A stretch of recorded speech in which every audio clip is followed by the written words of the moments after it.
दोरी ती जगाला उद्धारी। यावेळी म्हणजे आपल्या मातृत्वाच्या महान मंगल आविष्काराचा एक परमोच्च क्षणाचा सुंदर रेखीव नमुनाच युगपुरुष शिवराय घडले वाढले आणि निश्चयाचा महामेरू बहुत जणांचे आदर असे ज्यांचे वर्णन केले जाते ती सारी पुण्य कोणाची होती तर ती सारी पुण्य होते एका ध्येयवेड्या आईची, निराग्रही मातेची आणि राजमाता मासाहेब जिजाऊंची। महाराष्ट्र जशी वीर पुत्रांची भूमी आहे तशीच वीर मातांची देखील भूमी आहे। राजमाता जिजाऊ या काही साधारण स्त्री होत्या। त्यांनी आपल्या मावळ्यांच्या रक्तात स्वाभिमान पेरला होता। मावळलेल्या जनतेला स्वराज्याचे स्वप्न दाखवून त्यांना खऱ्या अर्थाने जिवंत करण्याचे काम राजमाता जिजाऊ यांनीच केले होते। स्वराज्याचे स्वप्न बघितले आणि फक्त बघितलेच नाही तर ते सत्यात देखील उतरविले, त्या म्हणजे आपल्या मासाहेब जिजाऊ। भारतीय पुराणांमध्ये आदिशक्तीचा उल्लेख केलेला दिसतो। त्या आदिशक्तीचे दर्शन आपल्या जगाला राजमाता जिजाऊंच्या रूपाने घडलं।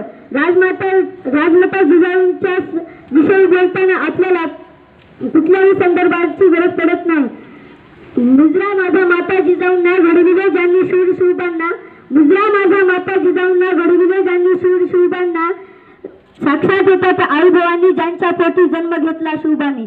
अशा या महान मातेचा जन्म 12 जानेवारी 1598 रोजी महाराष्ट्रातील बुलढाणा जिल्ह्यातील सिंदखेड राजा येथे लखुजीराव जाधव व म्हाळसाबाई उर्फ गिरिजाबाई यांच्या पोटी झाला। जिजाबाईंनी आपल्या मुलाला म्हणजे शिवरायांना शिवनेरी पुण्यातील शिवनेरीच्या आलाखंडावर लावण्याचा मोठा करताना व सह्याद्रीच्या कुशीत निर्भयपणे वावरायला शिकवताना महाभारत आणि रामायणातील राम आणि कृष्णाच्या गोष्टींचे बोधामृत पाजले। याशिवाय त्यांनी शिवरायांना स्वराज्य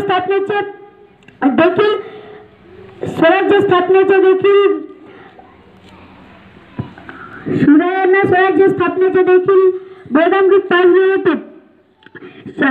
राजमाता जिजाऊंनी शिवरायांना लहानपणापासूनच स्त्रियांचा आदर करायला शिकवला होता। त्यावेळी महाराष्ट्रातील स्त्रियांवर खूप अन्याय अत्याचार व्हायचा।